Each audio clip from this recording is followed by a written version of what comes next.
പ്രശ്നം കേട്ടോ, ഈ അടുത്ത കാലത്തായിട്ട് ഈ സെലിബ്രിറ്റികൾക്കിടയിൽ വിവാഹമോചനം ഭയങ്കരമായിട്ട് വർദ്ധിച്ചു വരികയാണ്.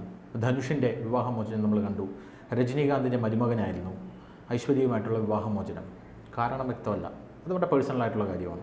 അത് കഴിഞ്ഞ് ജയം രവിയുടെ വിവാഹമോചനം കണ്ടു. ഇപ്പോൾ നമ്മളെ ഞെട്ടിച്ചുകൊണ്ട് വന്നിരിക്കുന്നത് എ ആർ റഹ്മാൻ്റെ സ്നേഹനിധിയായിട്ടുള്ള ഭാര്യ സൈറയുടെയും വിവാഹമോചനമാണ്. വിവാഹമോചനം നടന്ന കാര്യം എന്താണ് എന്ന് പറയുന്നില്ല. അതിൽ എ ആർ റഹ്മാൻ്റെ ഭാര്യ പറയുന്നത്, ഞങ്ങൾ വളരെ അടുപ്പത്തിലാണ്, പക്ഷേ എന്നിരുന്നാൽ പോലും ഞങ്ങൾ അടുക്കാനാകാത്ത വിധം മനസ്സുകൾ തമ്മിൽ പിരിഞ്ഞു പോയെന്നാണ് പറയുന്നത്. ഒരു വിചിത്രമായിട്ടുള്ള ഒരു കാരണമായിട്ടാണ് എനിക്ക് തോന്നുന്നത്. എ ആർ റഹ്മാൻ ഇതിനെക്കുറിച്ച് പ്രതികരിച്ചിട്ടില്ല. പക്ഷേ ഇവരുടെ അഡ്വക്കേറ്റ് വന്ദന ഷാ ഒരു പോഡ്കാസ്റ്റിൽ അവർ ഇതിനെക്കുറിച്ച് പറഞ്ഞിട്ടുണ്ട്. ദ ചിൽ അവർ എന്ന് പറഞ്ഞ പോഡ്കാസ്റ്റിലാണ് അവർ ഇതിനെക്കുറിച്ച് സംസാരിക്കുന്നത്. പക്ഷേ ഇതിനെക്കുറിച്ച് അവർ സംസാരിച്ച രീതിയാണ് നമ്മളെ ഈ ചർച്ച എടുക്കാനായിട്ട് പ്രേരിപ്പിക്കുന്നത്. അവർ സംസാരിച്ചത് ലൈംഗിക ജീവിതത്തെക്കുറിച്ചുള്ള പ്രതീക്ഷകളെക്കുറിച്ചാണ്. പക്ഷേ ഇത് എ ആർ റഹ്മാൻ്റെ ജീവിതത്തെക്കുറിച്ചല്ല, നിങ്ങൾ അങ്ങനെ വിചാരിക്കരുത് എന്നവർ പറയുന്നുണ്ട്. റഹ്മാനെക്കുറിച്ചേ അല്ല സംസാരിക്കുന്നത്, പക്ഷേ ലൈംഗിക ജീവിതത്തിലെ പ്രതീക്ഷകൾ. ഈ ലൈംഗിക വിരസതയുണ്ടാകുന്നത് കൊണ്ടാണ് പല ഈ താരദമ്പതികളും പരസ്പരം പിരിയാനുള്ള തീരുമാനമെടുക്കുന്നത് എന്നാണ് അവർ പറയുന്നത്. അപ്പം നമുക്കതിൽ കൂട്ടിച്ചേർക്കലുകളൊന്നും വേണ്ട, നമുക്കത് വായിക്കാം. അത് നമുക്ക് വായിക്കാമെന്ന് പറഞ്ഞാൽ അവരെന്താണോ എക്സാക്റ്റ് പറഞ്ഞത് അതിനെ നമുക്കൊന്ന് മലയാളത്തിൽ ട്രാൻസ്ലേറ്റ് ചെയ്യാം. ഇനി നമ്മൾ കൂട്ടിച്ചേർത്തെന്ന് പറയേണ്ടല്ലോ. ദമ്പതിമാർ തമ്മിലുള്ള അവിശ്വാസത്തെക്കാൾ വിരസതയാണ് പലപ്പോഴും ഈ വേർപിരിയലുകളിലൂടെ പ്രധാന കാരണം. ഒന്ന്, ബോളിവുഡിലെ അടക്കം താരങ്ങളുടെ ജീവിതം വളരെ വ്യത്യസ്തമാണ്. ഈ വിവാഹങ്ങളും വിവാഹമോചനങ്ങളും ഒക്കെ ആൾക്കാർക്ക് മുന്നിലാണ്, പ്രത്യേകിച്ച് ബോളിവുഡിലും അതിസമ്പന്ന കുടുംബങ്ങളിലും. നോട്ട് ദ പോയിന്റ്, അതിസമ്പന്ന കുടുംബങ്ങൾ. ഇവിടങ്ങളിലെ വിവാഹബന്ധങ്ങളുടെ തകർച്ചയ്ക്ക് കാരണം ദമ്പതിമാർ തമ്മിലുള്ള വിശ്വാസ വഞ്ചനയാണെന്ന് ഞാൻ കരുതുന്നില്ല എന്നും അവർ പറയുന്നു. യഥാർത്ഥ കാരണം വിരസതയാണ്. മറ്റ് ദമ്പതിമാരെ അപേക്ഷിച്ച് ഈ ബന്ധങ്ങളിലെ ലൈംഗിക പ്രതീക്ഷകൾ വളരെ കൂടുതലാണ്. അതായത് ഒരു സെലിബ്രിറ്റിയെ കല്യാണം കഴിക്കുമ്പോൾ അവർക്കുള്ളിൽ ലൈംഗികമായിട്ടുള്ള ആ ഒരു പ്രതീക്ഷകൾ അതിഭീകരമായിരിക്കുമല്ലോ സ്വാഭാവികമായിട്ടും. അവരെല്ലാം വളരെ വ്യത്യസ്തമായ ലൈംഗിക ജീവിതം നയിക്കുന്നവരാണ്. അവരുടെ ലൈംഗിക ജീവിതത്തെക്കുറിച്ചുള്ള പ്രതീക്ഷകൾ കൂടുന്നതാണ് പ്രശ്നങ്ങളുടെ തുടക്കം. പിന്നെ ഇവർ പറയുന്നത് അവിഹിതത്തെക്കുറിച്ചാണ്. അവിഹിതങ്ങളും വ്യഭിചാരവും വൺ നൈറ്റ് സ്റ്റാൻഡുകളും വ്യാപകമാണെങ്കിലും ഈ ബന്ധങ്ങളിൽ അതൊന്നും അത്ര വലിയ പ്രശ്നമാകാറില്ല. അതായത് സെലിബ്രിറ്റീസിൻ്റെ ജീവിതത്തിൽ അവിഹിതം പ്രശ്നമല്ല, വ്യഭിചാരം പ്രശ്നമല്ല, വൺ നൈറ്റ് സ്റ്റാൻഡ്, ഒരു രാത്രി ഒരു സ്ത്രീയോ പുരുഷനോ ഇവരുടെ കൂടെ കിടക്ക പങ്കിടുന്നത് പ്രശ്നമല്ല. അവിഹിത ബന്ധങ്ങൾ വളരെയധികം സംഭവിക്കുന്നുണ്ട്. ഒറ്റ രാത്രി കൊണ്ട് ആളുകൾ ബന്ധപ്പെടുന്നതും പതിവാണ്. ഞാൻ വ്യക്തിപരമായി ബോളിവുഡിൻ്റെ ഭാഗമല്ലെങ്കിലും ഇവിടെ ഉയരുന്ന വിവാഹമോചന കേസുകളുമായി ബന്ധപ്പെട്ട് താൻ പ്രവർത്തിച്ചതിൽ നിന്നുമാണ് ഈ നിരീക്ഷണങ്ങൾ ഉണ്ടായിരിക്കുന്നത്. പക്ഷേ ഇത് റഹ്മാൻ്റെ ജീവിതവുമായിട്ടും സൈറയുടെ ജീവിതവുമായിട്ടും യാതൊരുവിധ ബന്ധവുമില്ല എന്നും അവർ പറയുന്നുണ്ട്. എന്താണ് അഭിപ്രായം? വലിയ പണ്ടൊരു കേസ് അന്വേഷിച്ചിട്ട് ഒരു പോലീസുകാരൻ വീട്ടിൽ ചെന്നു. നേരെ കുഞ്ഞ് വെളിയിലോട്ട്, ഇത് അറിയമേത്ത കുഞ്ഞ് വെളിയിലോട്ട്, അച്ഛൻ എന്തിയാ മോനെ, അച്ഛൻ തട്ടുപുറത്തും ഇല്ലേ എന്ന് പറഞ്ഞതുപോലെ ഇവരീ പറഞ്ഞ വിഷയം നമ്മൾക്കെല്ലാം അറിയാം. ഏതാണ്ട് ഒരുമാതിരിപ്പെട്ട ആൾക്കാർക്കൊക്കെ അറിയാം. മിക്കവാറുമുള്ള കുടുംബജീവിതത്തിൻ്റെ തകരാറ് പല വിഷയങ്ങൾ പോലെ ഏറ്റവും പ്രധാനപ്പെട്ട ഒരു വിഷയമാണ് ലൈംഗിക ദാരിദ്ര്യം. അല്ലെങ്കിൽ 90% വിവാഹമോചനങ്ങളും ഈ ലൈംഗിക വിരസത ഉണ്ടാകും. മിക്കവാറും അതിന് സാധ്യതയുണ്ട്. അതിനകത്ത് ഇതൊരു വലിയ സൈക്കോളജിക്കൽ സാധനം തന്നെയാണ്. നമ്മൾ ഈ പറയുമ്പോൾ വലിയ ന്യായമൊക്കെ പറയുമ്പോൾ ആരോഗ്യമുള്ള ഒരു പുരുഷനും സ്ത്രീയും, അതിനകത്ത് രണ്ടുപേര്, അതിനകത്ത് ഒരാൾക്ക് ആരോഗ്യക്കുറവ്, ഈ വിഷയത്തിൽ താല്പര്യക്കുറവ്, ഒരാൾക്ക് ഇതിനകത്ത് താല്പര്യം കൂടുതൽ. പിന്നെ എന്തു കൊടുത്തെന്ന് പറഞ്ഞാലും ഒരു സ്ത്രീയുടെ ആ ഒരു ആവശ്യത്തെ പരിഗണിക്കാൻ പറ്റാത്ത ഒരു പുരുഷനാണെങ്കിൽ ആ സ്ത്രീ ഓരോ ദിവസം കഴിയുമ്പോഴും ആ പുരുഷൻ്റെ ശത്രുവായിട്ട് മാറും. അതിൻ്റെ അത് ചിരിക്കാൻ പറഞ്ഞല്ല, ധനുഷ് ചിരിച്ചപ്പോൾ ചിരിക്കാൻ പറഞ്ഞത് അവരെത്ര കറക്റ്റ് ചെയ്താലും പറ്റാത്ത രീതിയിലേക്ക് ആ മാനസികാവസ്ഥയിലേക്ക് പോകും. അതായത് സ്ത്രീയുടെ ലൈംഗിക ചോദനകളെ അഡ്രസ്സ് ചെയ്യുന്ന ഒരു പുരുഷൻ മാത്രമേ നല്ലൊരു ദാമ്പത്യ ജീവിതം നയിക്കാൻ പറ്റും. എന്തൊക്കെ കൊടുത്തെന്ന് പറഞ്ഞാലും, കോടികൾ കൊടുത്തെന്ന് പറഞ്ഞാലും, അല്ലെങ്കിൽ എന്തൊക്കെ സമ്പന്നമായിട്ട് കൊടുത്തെന്ന് പറഞ്ഞാലും അന്നാലേ പറ്റത്തുള്ളൂ. അവർ ഒരു പക്ഷേ പണ്ടത്തെ രീതിയിലൊക്കെ ഉള്ള ആൾക്കാരാകുമ്പോൾ അഡ്ജസ്റ്റ് ചെയ്ത് അങ്ങ് ചിലപ്പോൾ ഇവരുടെ കൂടെ താമസിക്കുമായിരിക്കും. പക്ഷേ ആ വീട്ടിലൊന്നും പ്രശ്നങ്ങളായിരിക്കും, വിഷയങ്ങളായിരിക്കും. ഇയാൾ ഇത് കോമ്പൻസേറ്റ് ചെയ്യാൻ വേണ്ടി ചിലപ്പം ഒരു സാരി മേടിക്കേണ്ടത് 10 സാരി മേടിച്ചു കൊടുക്കും, ഒരു മുട്ടായി മേടിക്കേണ്ടത് 10 മുട്ടായി മേടിച്ചു കൊടുക്കും. അതെ, അത് പ്രകൃതി ഒരുക്കിയിരിക്കുന്ന ഒരു കാര്യമാണ്. മനസ്സിലാവുന്നുണ്ട്. അപ്പം ഇതിനകത്ത് ഇവരിങ്ങനെ പറയുമ്പം ഇതിനകത്ത് പല സിനിമാ സ്റ്റാറുകളുടെയും പലരുടെയും ഒക്കെ പ്രശ്നം ഇതൊക്കെ തന്നെയാണ്. ഇത് പല ദാമ്പത്യം നമ്മൾ ഈ വെളിയിൽ കാണുന്ന പോലെ ആഷ്പുഷായിട്ട് അല്ലെങ്കിൽ മറ്റു രീതിയിലുള്ള മരുന്ന് അടിച്ച് ടീൻ ഫുഡും ഒക്കെ കഴിച്ച് ഏതെങ്കിലുമൊക്കെ സിനിമയിൽ അഭിനയിക്കാൻ പറ്റുമായിരിക്കും. പക്ഷേ ശാരീരിക വൈകല്യം ഉണ്ടാവും. ഈ ശാരീരിക വൈകല്യം ഉണ്ടാകുന്ന അനുഭവിക്കുന്ന ആരാ? ഒരു ദിവസം കൂടെ കിടക്കുന്ന ഒരു സ്ത്രീ അനുഭവിക്കത്തില്ല. അത് അനുഭവിച്ചാൽ അവർക്ക് പ്രശ്നമല്ലല്ലോ. ഒരു ദിവസത്തെ കൂടെ കിടക്കാൻ ഒരു സിനിമ ഇപ്പോൾ പറയുന്നുണ്ടല്ലോ, സിനിമ ആടിയോ അല്ലെങ്കിൽ സിനിമയുടെ കൂടെ അവിടെ വലിയ പ്രതീക്ഷയിലായിരിക്കും ചെല്ലുമ്പോൾ. അവിടെ ചെല്ലുമ്പോൾ ടിസ്റ്റു പോയി അല്ലെങ്കിൽ ഈ കാര്യങ്ങളൊന്നും നടന്നില്ല. അവർക്ക് അവരുടെ പാടിനുമാവും. പക്ഷെ നിരന്തരമായിട്ട് ആരോഗ്യമുള്ള ഇവരുടെയൊക്കെ എന്ന് പറഞ്ഞാൽ മാനസികം എല്ലാം സമ്പന്നമാവുന്ന ഒരുത്തനാണ് ലൈംഗികമായിട്ട് പിന്നെ വാർത്ത വരുന്നത്. ധനുഷിനിപ്പോൾ ഒത്തിരി പ്രശ്നങ്ങളും ടെൻഷനുകളും വിഷയങ്ങളും ഉള്ള ഒരു സാധാരണക്കാരനാണെങ്കിൽ ചിന്തകൾക്കകത്ത് വേറെ ചിന്തകൾ ഉണ്ടായതുകൊണ്ട് ഇതിനകത്ത് അല്പം കുറവ് വരും. എന്നാലും ചെയ്യുന്ന ചിന്തകൾ കുറവ് വരും. അല്ലാതെ ഈ ആനന്ദലഹരിയിൽ നടക്കുന്ന ഒരുത്തനെന്ന് പറഞ്ഞാൽ ആനന്ദലഹരിയുടെ ഏറ്റവും മൂർധന്യഭാവ സെക്സ് മനസ്സിലാവുന്നുണ്ട്.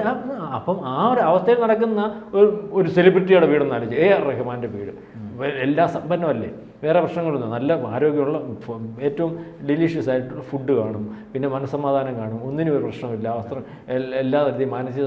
പിന്നെ അവർക്ക് സെക്സ് ആകണ്ടേ, അതിനകത്ത് അത് പറ്റിയില്ലെങ്കിൽ പിന്നെ അവർ എന്തോ ഉണ്ടെന്ന് പറഞ്ഞിട്ടും കാര്യമില്ലല്ലോ. അപ്പം അവിടെ കൊണ്ട് തെറ്റിൽ വരും, ഉരസൽ വരും. അഡ്ജസ്റ്റ് ചെയ്ത് കുറേ ദിവസം നോക്കുമായിരിക്കും. ഒരു കാരണം സ്നേഹമുണ്ടെങ്കിൽ പോലും സ്നേഹിക്കുന്നുണ്ട്, ഭാര്യ ഭർത്താവിനെ സ്നേഹിക്കുന്നുണ്ട്, ഭർത്താവ് ഭാര്യയെയും അകമഴിഞ്ഞ് സ്നേഹിക്കുന്നുണ്ട്. പക്ഷേ ആ സ്നേഹത്തിൽ പോലും ലൈംഗികത ഇല്ലെങ്കിൽ സ്നേഹം വെറും അർത്ഥശൂന്യം. ഇല്ല, ഭാര്യയും ഭർത്താവും തമ്മിലുള്ള സ്നേഹത്തിന് ലൈംഗികത ഇല്ലെങ്കിൽ അർത്ഥശൂന്യമാണെന്നല്ലേ. ഇപ്പം ധനുഷ് അമ്മയെ സ്നേഹിക്കുന്നില്ലേ, ധനുഷിന് കുഞ്ഞുങ്ങൾ പോലെ അല്ലല്ലോ. അല്ലല്ല, അത് ഇതിന് വേറെ തലമുണ്ടെന്ന്. നമ്മൾ ഈ വെളിയിൽ നിന്ന് ന്യായം പറയുന്ന തലമല്ല സെക്സിന്റെ തലം.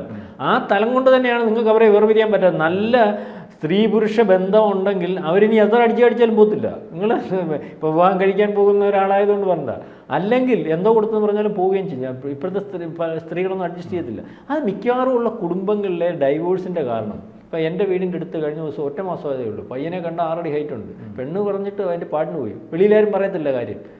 ഇപ്പം പെൺപിള്ളേർക്ക് തീരുമാനം എടുക്കാൻ നേരത്തെക്കാട്ടിൽ കരുത്തുണ്ട്. അവർക്ക് ബോളുണ്ട്, ഞങ്ങൾക്ക് ഇന്ന ആവശ്യങ്ങളുണ്ട്. ചിലപ്പോൾ ഇപ്പോഴത്തെ സ്ത്രീകളെല്ലാം അവരുടെ ലൈംഗിക താല്പര്യങ്ങളെ കുറിച്ച് തുറന്നു പറഞ്ഞു. പിന്നെ ഇനി വേറെ ഒരു കാര്യങ്ങളുണ്ട്. ഇപ്പം ഇതിൻ്റെ കാര്യം പറഞ്ഞില്ല, ഇവരുടെ ശരിയായ ലൈംഗിക താല്പര്യങ്ങളെയൊക്കെ പറ്റി തുറന്നു പറയുന്നുണ്ട്. ഇവർ ശരിയായ ലൈംഗികമായിട്ടാണ് ഇത് സ്റ്റഡി ചെയ്യുന്നതെന്നും പ്രശ്നമുണ്ട്. പുരുഷനായാലും സ്ത്രീ ആയാലും. കാരണം പല വീഡിയോസും മറ്റതും മറിച്ചതും ഒക്കെ കണ്ടിട്ടായത് പറഞ്ഞു. ഓഷോയുടെ ഒരു പുസ്തകത്തിൽ ഞാൻ വായിച്ചതാണ്. സ്ത്രീകൾ ശരിക്കും പറഞ്ഞാൽ സെക്സ് അനുഭവിക്കുന്നില്ല, ശവത്തെയാണ് ഇവരൊക്കെ പോയിക്കുന്നത്. കാരണം ഒരു പഠനമുണ്ട്, അതായത് ഈ നമ്മുടെ ലോകത്ത് 90% സ്ത്രീകളും യഥാർത്ഥത്തിലുള്ള രതിമൂർച്ച ഇല്ല. രതിമൂർച്ച അത് വളരെ കറക്റ്റാണ്. ഒരു സ്ത്രീയുടെ രതിമൂർച്ച യഥാർത്ഥമായിട്ട് സംഭവിക്കണമെങ്കിൽ ആണിന് ഒരു സ്ഖലനം വരുമ്പോൾ സ്ത്രീക്ക് 7 തവണ വരെ സ്ഖലനം വരാവുന്ന പറഞ്ഞ മനസ്സിലാവും. 7 തവണ സ്ഖലനം വരാം. അപ്പോൾ 7 തവണയെന്ന് പറഞ്ഞാൽ ഇപ്പം എല്ലാവരുടെയും ഒരു കാര്യം എന്താണെന്നറിയോ, ഒരു തട്ടം പുരുഷൻ ഭോഗിക്കുമ്പോൾ സ്ത്രീ അങ്ങ് ഭോഗിച്ചു. അതേസമയം ഇത് സമയമെടുത്ത് അല്ലെങ്കിൽ അതിൻ്റെ വേണ്ട രീതിയിൽ ആരോഗ്യപരമായിട്ട് ഇത് ചെയ്യാമെങ്കിൽ ഈ സ്ത്രീക്ക് കിട്ടുന്ന ഈ അനുഭൂതി ആനന്ദലഹരി എന്ന് പറയുന്നത്, അതുകൊണ്ട് ആ സ്ത്രീ പ്രശ്നങ്ങള സെറ്റാവും. അതൊരു വല്ലാത്ത ലഹരിയാണ്. നിങ്ങളൊരു സ്ത്രീ ഒരു അല്ലെങ്കിൽ നിങ്ങൾക്ക് ഓപ്പോസിറ്റുള്ള ഇണയെ നമ്മൾ പ്രേമിക്കുന്ന സമയത്തുണ്ടാകുന്ന ഒരു എനർജി ഉണ്ടല്ലോ, ശരീരത്തിന് കിട്ടുന്ന ഒരു എനർജി, അതെന്തുകൊണ്ടുണ്ടാകുന്നത്? അതാ പ്രകൃതിയിൽ നമ്മൾ ഉന്മേഷവാനായിരിക്കുമല്ലോ എപ്പോഴും. യഥാർത്ഥ നല്ല സെക്സ് ഒന്നും വേണ്ട, എനർജി അതിനു വേണ്ടിയുള്ള എനർജി. അപ്പം അത് ആ ഒരു എനർജിയിൽ നിന്ന് ഈ സെക്സ് എന്ന് പറയുന്ന ഒരു ഇത് പൂർണ്ണതയിൽ എത്തിക്കഴിഞ്ഞാലുണ്ടല്ലോ, അത് വല്ലാത്തൊരു ഇതില്ലെങ്കിൽ അതിൻ്റെ നേരെ ഓപ്പോസിറ്റാണ്. ഏത് കാര്യത്തിൻ്റെയും അതിൻ്റെ പോസിറ്റീവായിട്ട് സംഭവിക്കുന്നതിൻ്റെ നേരെ ഓപ്പോസിറ്റായിട്ട് നെഗറ്റീവായിട്ട് സംഭവിക്കും. ഒരു പക്ഷേ ഇവർക്ക് കുഞ്ഞുങ്ങളുണ്ടാവും. ഈ കുഞ്ഞുങ്ങളുണ്ടാകുമ്പോഴും ഇവരുടെ തൃപ്തിയിൽ ഉണ്ടായതായിരിക്കത്തില്ല. അല്ലെങ്കിൽ ഇത്രയും നാളത്തെ ലൈഫ് അവർ അഡ്ജസ്റ്റ് ചെയ്തായിരിക്കും. ഇനി അവർക്ക് വയ്യാതായി കാണും. കാരണം അൺസൈറ്റബിളായിട്ട് അവർ വേർപിരിയായിരിക്കും. അല്ലെങ്കിൽ ചിലപ്പം ഇപ്പോഴായിരിക്കും അദ്ദേഹത്തിന് ആരോഗ്യ പ്രശ്നം വന്നേ. ഇനി ആരോഗ്യ പ്രശ്നം ഇല്ലെങ്കിൽ ഒരുപക്ഷെ അദ്ദേഹത്തിന് വിരക്തി ഉണ്ടാവാം. ആരോഗ്യ പ്രശ്നമൊന്നും വേണ്ട, നിങ്ങൾക്ക് വിരക്തി ഉണ്ടായാൽ മതി. പല രീതിയിലും വിരക്തി ഉണ്ടാവും. ഒരുപക്ഷെ അവരുടെ കുഴപ്പം കൊണ്ടാണെങ്കിലോ അദ്ദേഹത്തെ കുറ്റം പറയണ്ട. നമ്മൾ ഈ രണ്ട് സൈഡും നോക്കണം. ഒരു സ്ത്രീ ഇപ്പം നമ്മുടെ ജീവിതത്തിൻ്റെ ഭാഗമായിട്ട് വരുമോ, ആ സ്ത്രീയെ നമുക്ക് ഒരു രീതിയിൽ ഉൾക്കൊള്ളാൻ പറ്റത്തില്ല. എന്ത് ചെയ്യാനൊക്കെ മനുഷ്യൻ അവർ വിചാരിക്കും അവരങ്ങ് സുന്ദരിയാ, അവരങ്ങ് എല്ലാം നടത്തിയായിട്ടാണ്. നമ്മൾ ഉദ്ദേശിക്കാത്ത രീതിയിൽ അവർക്ക് ശുദ്ധിയില്ല, വൃത്തിയില്ല, അല്ലെങ്കിൽ നമ്മൾ അവരുടെ അടുത്തോട്ട് ചെല്ലുമ്പോൾ നമുക്ക് അതിൻ്റെ ഗന്ധം പിടിക്കുന്നില്ല, അല്ലെ വേറെ രീതിയിൽ മറ്റു കാര്യങ്ങളൊക്കെ ഉണ്ടെങ്കിൽ ഇതെല്ലാം ബാധിക്കും. സ്ത്രീയുടെ ഭാഗത്തുനിന്നും ബാധിക്കും, പുരുഷൻ്റെ ഭാഗത്തുനിന്നും ബാധിക്കും. എന്തുമായാലും ഇപ്പോൾ ഈ വക്കീൽ പറഞ്ഞത് ഈ കാരണം അത് തന്നെയാണ്. അല്ലെങ്കിൽ അത് ഇൻഡയറക്റ്റ് ആയിട്ട് പിന്നെ അവരെ ഉപദ്രവിക്കേണ്ട, അല്ലെങ്കിൽ സെലിബ്രിറ്റി അത് അങ്ങനെ അല്ലെന്ന് പറഞ്ഞത് കൊണ്ട് തന്നെ അവരെ കുറിച്ചായിരിക്കും. മനസ്സിലാവുണ്ട്, ഇത് സംഭവിക്കുന്നുണ്ട്, ഇത് തെറ്റൊന്നുമല്ല. അപ്പം അത് അങ്ങനെ ഈ രീതിയിലുള്ള ഒരു ദാരിദ്ര്യം അനുഭവിക്കുന്നവർ വേർപിരിഞ്ഞ് പോകുന്നത് തന്നെയാണ് നല്ലത്. അല്ലെങ്കിൽ നാളെ കാലത്ത് വലിയ വലിയ ട്രാജഡികൾ. പക്ഷേ ഈ പാവപ്പെട്ട കുടുംബങ്ങളിലുണ്ടല്ലോ, ഈ പണം തീരെ ഇല്ലാത്ത ദരിദ്രരായിട്ടുള്ള അല്ലെങ്കിൽ പുവർ പീപ്പിൾ, അവർ യഥാർത്ഥത്തിൽ ഞാൻ വായിച്ചിട്ടുള്ളൊരു സംഭവമാണ്, ഈ പണം എന്ന് പറയുന്ന സാധനം ഇല്ലാത്ത ആ ഫാമിലിയിൽ 2 കുട്ടികൾ ഉണ്ടായിക്കഴിഞ്ഞാലും ഇപ്പോൾ ഭാര്യയ്ക്കോ ഭർത്താവിനോ ഒരു വിരസത ഉണ്ടായിക്കഴിഞ്ഞാൽ അവർ അഡ്ജസ്റ്റ് ചെയ്യും.